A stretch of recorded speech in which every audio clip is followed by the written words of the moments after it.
With her combinations completed, Nikki set her sights on a new project.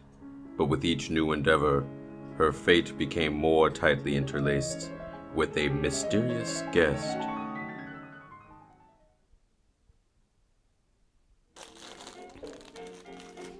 Those darn Girl Scouts, they get you every time.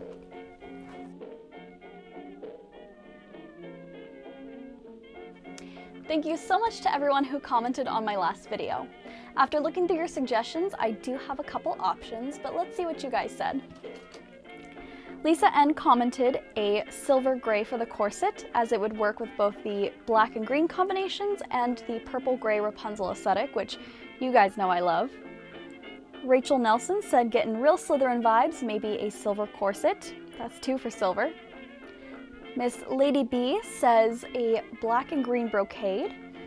I like that. We already have the black and green in that, in the combination, so that would be really pretty. So let's see. So I pulled a couple options.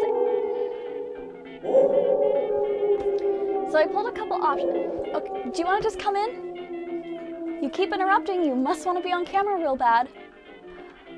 It must be coyotes. Some of you guys know I live up in the mountains, and so of course we get like off-roaders and stuff, but sometimes we get animal friends coming out to vocalize at night.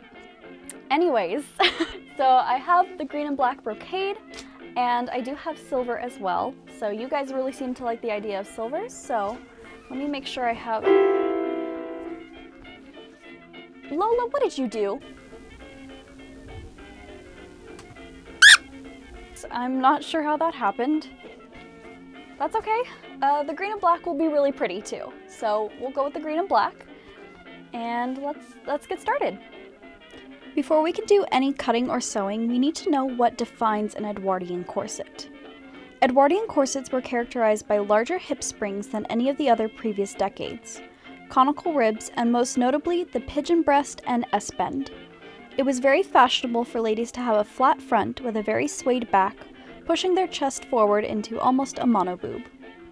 While there are patterns for these corsets, I'll drop some in the description, I wanted to test my abilities as a corset maker and be a little cheap.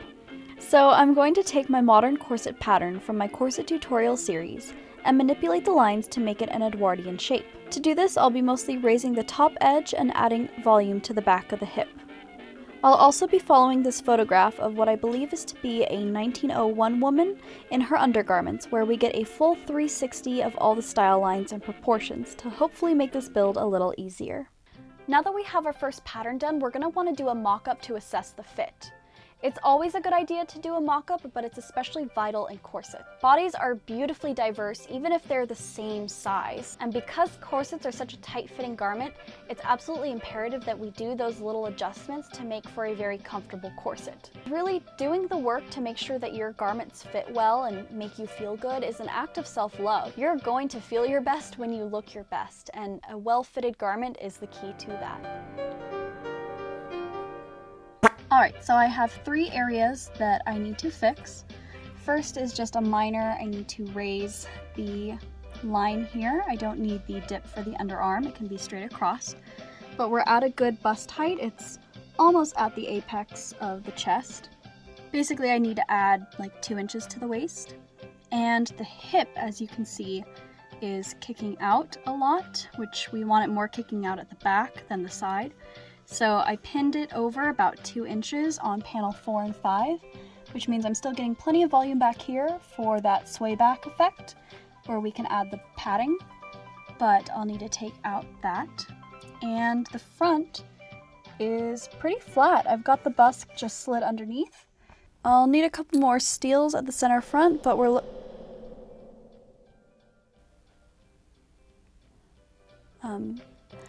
looking pretty good, so let's go make these alterations. I let out the waist a little bit on each panel so that the resulting waist was about 24 inches or a 4-inch reduction. I also removed the excess from the hips, but not too much, as the Edwardians believed that a 10-inch rib spring and a 10 to 12-inch hip spring was ideal. And so we're going to fake those proportions with a little bit of padding. Yep, the Edwardians were as much of cheaters as we are with our butt pads and push-up bras. I constructed the corset out of a single layer of coutil with internal boning channels. starting by fusing the brocade to the coutille with spray adhesive. I lock-stitched all the panels together and added plackets for the busk and grommet panel. I added lots of flat steel boning in the first panel to keep the tummy very flat, as Edwardians wanted a very flat front, and this helped cradle my cheeky nuggy tummy so that I can eat all the nuggets and nobody is the wiser.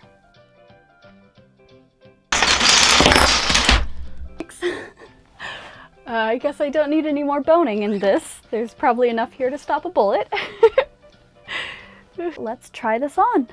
These hips might be lying, but these milkshakes will bring all the suitors to the yard. Many corsets of the time also had a bit of lace at the top, so let's go rifle through my stash and pick one out. Let's see. My friend Jordan gave me some laces. Where did I put those? Oh! Oh! Oh! Oh! Oh my gosh! Well, this works. I'm going to whip this onto the top edge of the corset, and I will see you in just a second thanks to editing magic.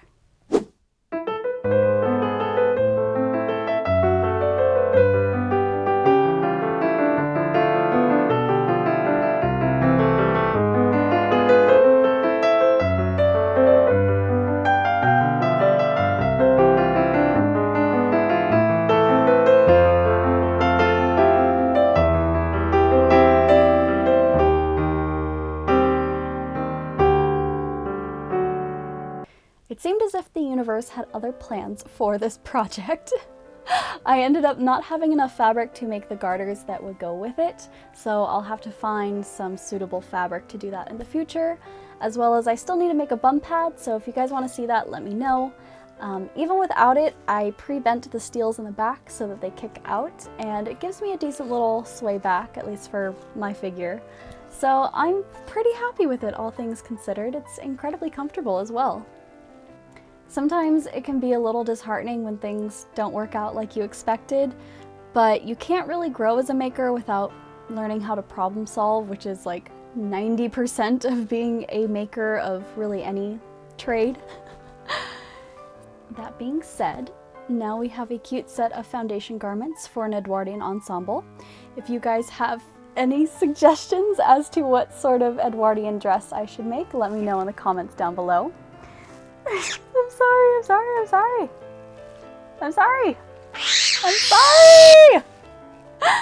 So, if you would like to see the full tutorial on how to make your own, as well as how to make your own pair of combinations, you can subscribe to my Patreon for as low as $1. We also have fun behind the scenes stuff and stickers. But thank you guys so much for watching, and I will see you in the next video. Bye!